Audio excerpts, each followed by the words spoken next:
Rose Delgado adjusted the strap of her worn tote bag as she stepped onto the gravel driveway of Willow Creek Ranch.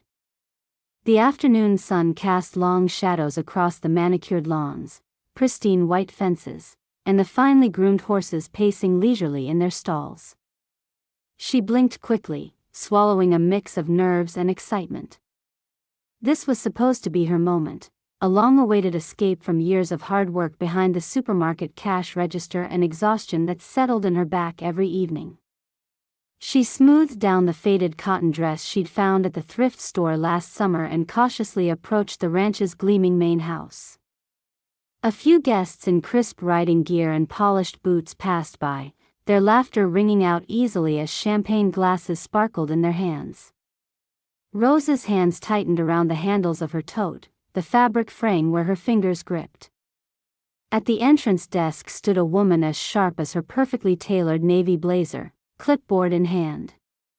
Rose cleared her throat and smiled uncertainly. "Hi, I'm here for my horseback riding lesson," she said, voice a bit shaky. The equestrian lesson." The woman's eyes flicked over Rose's plain attire, scuffed shoes, modest dress, and then narrowed with disdain. "You mean the riding session, not lesson," she replied coldly, her tone carrying a cutting edge that echoed around the waiting room. "We're not sure this is the right place for you." Rose felt the room tighten, every head swiveling towards her trembling figure. The hostess smirked and announced loudly, "We only welcome clients who understand proper etiquette and can pronounce our services correctly." Laughter rippled from a nearby table. Rose's cheeks burned with humiliation as she clutched her tote tighter, the dream she'd saved for so long suddenly slipping out of reach. Rose stepped back from the reception desk, her hands trembling as she clutched the frayed handles of her tote bag. The whispering and chuckling around her felt like a chorus of invisible needles prickling her skin. She hesitated for a moment, shrinking beneath the sharp gaze of the hostess who still stood there, arms crossed, the epitome of disapproval. Quietly, almost without sound, Rose turned and made her way toward the door. Each step felt heavier than the last, as the polished floor reflected her modest shoes, making her feel smaller in this vast, unwelcoming space. Outside, the warmth of the sun on her face was a cruel contrast to the chill settling inside her chest. She didn't look back as she walked past groups of impeccably dressed riders, their laughter still tinkling in her ears. Instead, she found a weathered wooden bench near the parking lot and lowered herself down, sinking into the rough grain as if trying to disappear into the grainy texture. Her breath caught in her throat as tears pricked at the edges of her eyes. She blinked them fiercely away, unwilling to surrender here, but the sting lingered just the same. She hugged her tote close, her knuckles white on the worn fabric. Rose's mind spiraled backward, recalling the long months that had led her here. It hadn't seemed impossible at first. After all, she was just a supermarket cashier, but that had never stopped her from dreaming. She had taken double shifts, opening some mornings, closing others, often starved and exhausted at the same time. She cut back on small pleasures, no weekly coffee treat, no new clothes except for the occasional thrift store find. When her siblings asked for their favorite meals, she made do with beans and rice so she could put a little aside. She remembered her doctor's gentle suggestion last year, when she had come in complaining of persistent back pain and stress headaches. "Horseback riding might help," he said, almost casually. "It's good for posture and mental health." It sounded so distant then, a luxury far outside her reality, but suddenly it became her goal, a touchstone to hold onto when days blurred into one another. She recalled the countless times she rode past Willow Creek Ranch on the bus, its elegant fences and proudly standing horses framed perfectly by the sunlit sky. It was a place where everything seemed peaceful, polished, and free.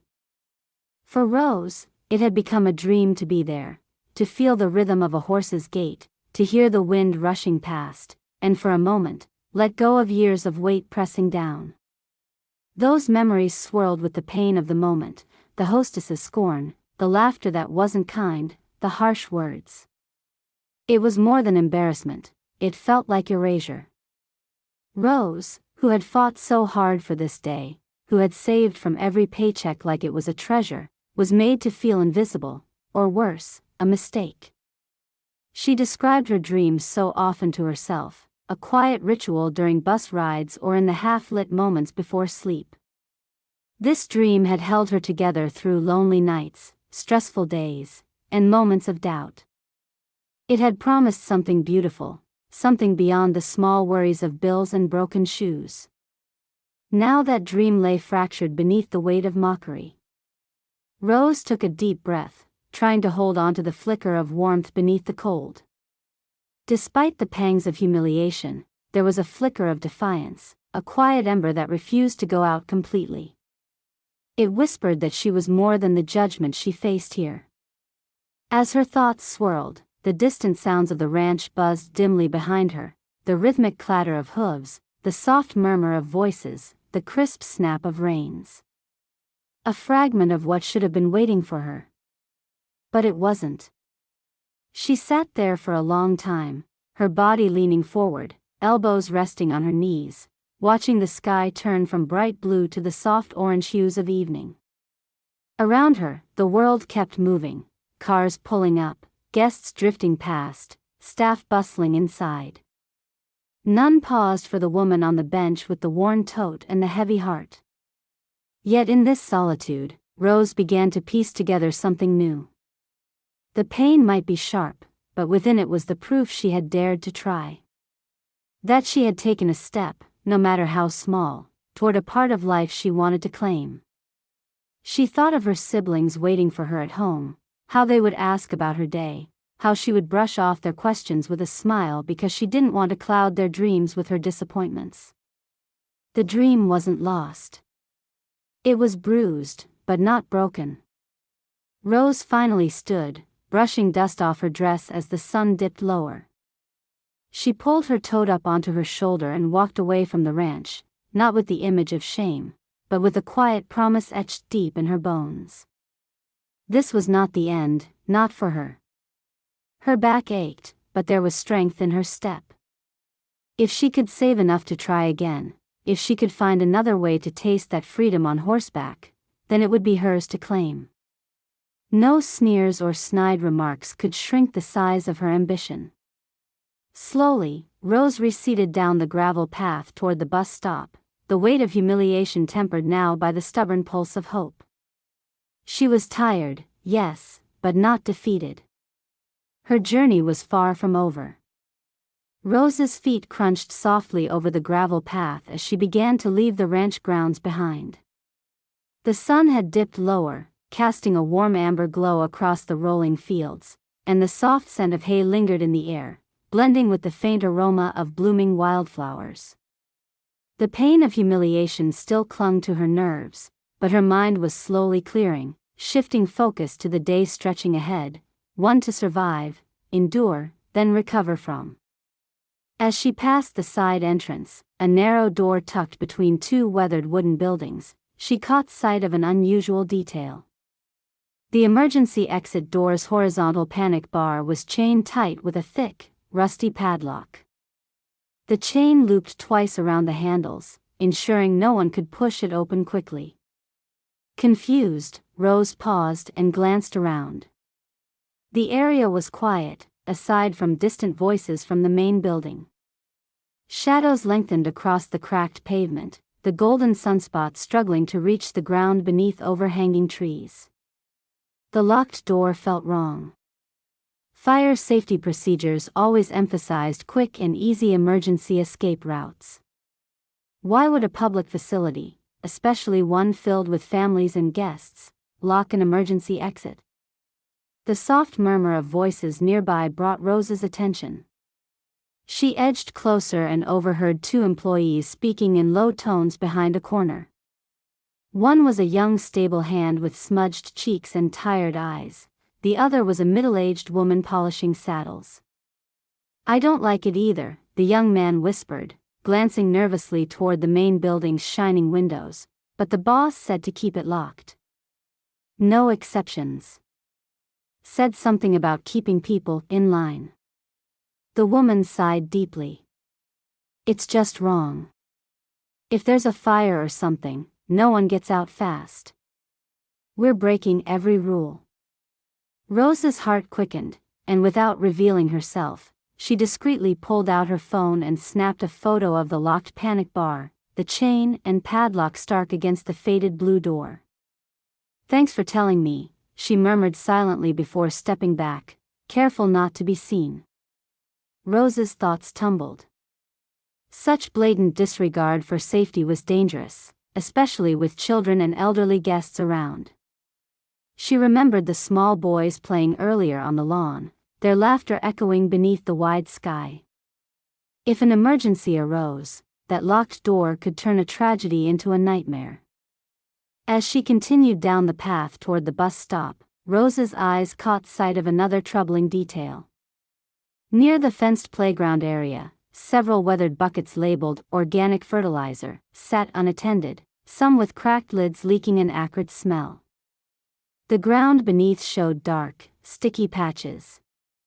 Rose frowned. Signs warned the playground was for kids' use only, yet the barrels were right there, mere feet from colorful swings and a seesaw.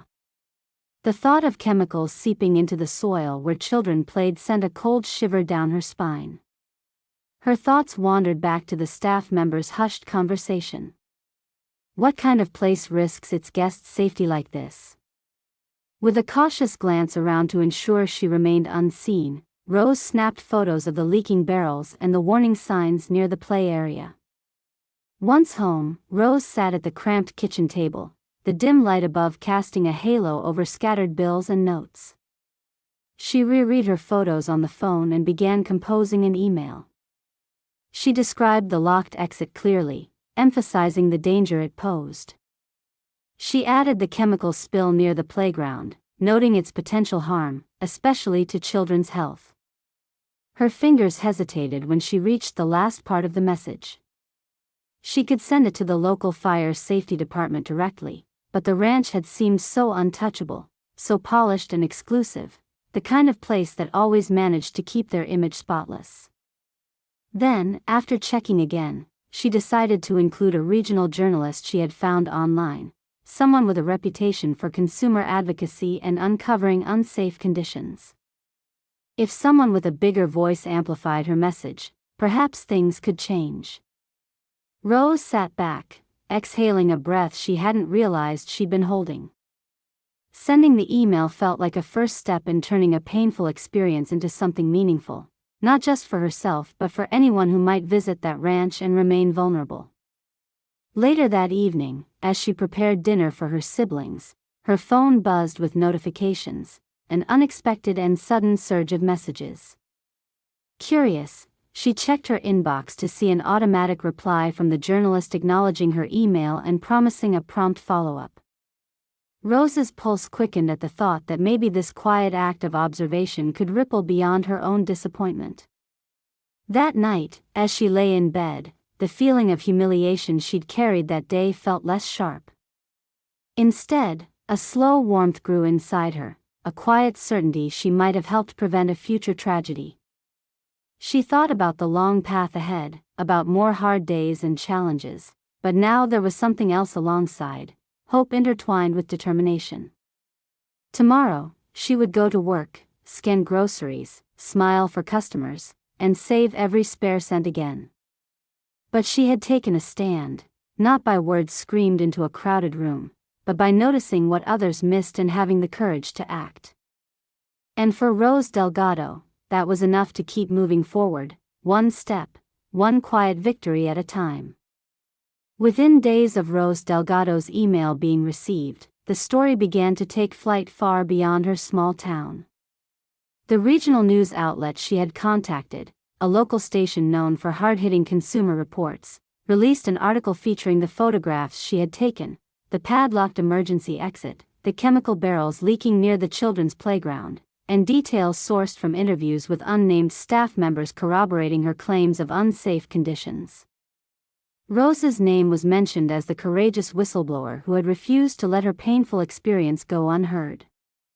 The article quickly went viral on social media platforms. Thousands shared and commented, many echoing tales of exclusion and mistreatment in high-end venues barred to outsiders like Rose. Some described similar humiliations they had faced when their inklings towards certain luxury experiences met with sneers and cold shoulders, emphasizing the deep social divide beneath polished surfaces.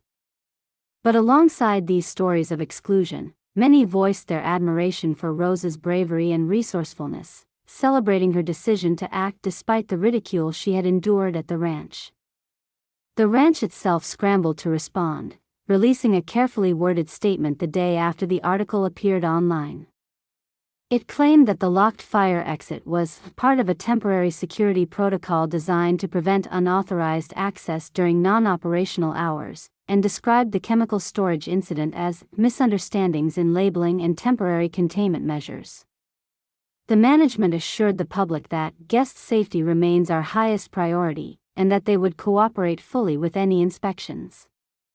However, beneath this formal stance, employees whispered that pressure was mounting from the top to downplay everything and resume business as usual as soon as possible. Meanwhile, local fire and health authorities promptly arrived for surprise inspections of the ranch. Their findings confirmed Rose's reports. Investigators discovered that the emergency exit had indeed been intentionally locked during open hours, breaching critical fire safety regulations. The chemical barrels contained potent substances improperly stored near high-traffic areas, with leaks that posed clear hazards, especially to children. Additional violations emerged, including inadequate staff certifications and lapses in routine maintenance. As news of the inspections and findings filtered through the community, public outrage intensified. Parents demanded better safeguards for places frequented by families. Local activists called for more rigorous oversight of elite establishments that often escaped scrutiny. Calls for accountability grew louder in homes, online forums, and town meetings, amplifying the impact of Rose's initial spark. Facing mounting pressure, the ranch's management reluctantly admitted their mistakes and announced a temporary closure to implement corrective measures and staff retraining. The hostess who had so demeaning and publicly humiliated Rose Delgado was suspended immediately, pending a review of her conduct. Staff members who sympathized with Rose quietly confided that her actions had prompted a long-overdue reckoning behind the scenes. Across social media, messages streamed in daily to Rose. Many came from people who had once suffered similar marginalization or abuse in places meant to offer joy and respite. Some were fellow blue-collar workers, others local mothers or elders who found themselves invisible in exclusive spaces. Their stories resonated deeply with Rose, reminding her she was not alone, and that her courage had opened the door for others to speak out. The community rallied around Rose, hosting informal gatherings in the town library and sending notes of encouragement. Fundraisers sprang up to support causes related to consumer rights and safe public spaces, many citing Rose as their inspiration. Through every message and event, Rose felt a rekindling of her dignity, her experience no longer a source of shame but of empowerment. Moreover, local businesses began reassessing how they welcomed patrons from different backgrounds, striving to become more inclusive in both attitude and service. Rose's small act had sown seeds within the town, igniting conversations about fairness, safety, and respect that reached beyond the gates of Willow Creek Ranch. Though the road ahead remained uncertain, Rose sensed the beginnings of change. Her ordeal had transcended personal pain, sparking a movement that touched many and held promise for a more just community. Through this shift she found a renewed strength, not only for herself but for those who longed for a world where simple dreams like horseback riding were not privileges for the few but possibilities for all. Rose Delgado, the clerk once mocked for her simple request, had become a quiet catalyst for fairness and courage. Weeks had passed since the storm of public attention had settled, and life was weaving itself back into familiar patterns for Rose Delgado. She found herself at the familiar checkout counter where she had spent countless hours scanning groceries beneath the flickering fluorescent lights. Her dress was still modest, her shoes well worn, and the tote she carried showed its usual signs of wear, but something in her presence had shifted. There was a new steadiness, a quiet rise in the way she held her head, a deeper calm in her steady gaze. The weeks after the ranch incident had not been easy. Rose had felt the echoes of humiliation from that day return in restless nights and stolen moments of doubt. Yet each morning, she had pushed herself to rise, to keep working, to keep dreaming beyond the narrow margins set by circumstance. And little by little, the support she'd received, notes from strangers, encouraging messages from neighbors, and simple smiles from customers recognizing her courage, had knotted together into a source of strength. One crisp autumn afternoon, as Rose wrapped a loaf of fresh bread for an elderly woman in the store, her phone vibrated softly in her pocket. She pulled it out and saw a message from an unfamiliar number. The text read, "Dear Rose, your courage has inspired many, including myself. We would be honored if you'd consider speaking at the upcoming community forum on public safety and inclusivity. Please let me know if you'd be interested. Marisol, Community Outreach Coordinator." Rose's heart skipped. Speaking publicly had never been something she imagined for herself. She wasn't used to attention or being in the spotlight. Yet beneath that hesitation was a flicker of boldness she hadn't known she possessed. She typed back a simple, "Yes, thank you for the invitation." Around the same time, another message came in, this one from the ranch's management. It was a formal apology, acknowledging the mistakes made during Rose's visit, expressing regret for the incident with their staff member, and offering a complimentary horseback riding session with assurances that safety and inclusivity had been improved. Rose read the note carefully and folded her phone away with a graceful smile but no immediate reply. The gesture was noted, but it was not what she sought. One Saturday, later that week, Rose passed by the gates of Willow Creek Ranch on her way home. The sun was low and golden over the fields, casting long shadows beside the well-kept paths. New signs adorned the entrance, announcing improved safety measures and community engagement initiatives. A cleaner, more open atmosphere seemed to have settled over the place, though the same glossy polish still lingered. For a moment, Rose paused across the street, watching a group of young riders taking a lesson. They rode confidently, laughter spilling into the crisp air. Her chest tightened with a strange mix of longing and contentment, not because she had returned to claim what she'd saved for, but because her actions had let others move toward a better experience, one where respect and safety mattered more than appearances. Later, she sat in her cozy kitchen with her siblings around the table, the room filled with the soft hum of everyday life. Her hands wrapped around a warm cup of tea, and she allowed herself to breathe deeply, savoring the simplicity of this moment, quiet, unassuming, yet rich with the hard-won peace she carried within. In these everyday rhythms, Rose found a new definition of dignity. It was not in grandeur or public acclaim but in the courage to stand up for what was right, even when it meant facing embarrassment or doubt. It was in gentle resilience, the willingness to dream and try again, to speak out and lift others along the way. Rose had never needed status or polish to shine. Her worth was carved from quiet bravery and fierce hope, the kind that grows in the spaces of ordinary lives stepped into with extraordinary heart. And as she laughed softly with her siblings, basking in the warm glow of belonging and love, Rose Delgado knew that was more than enough.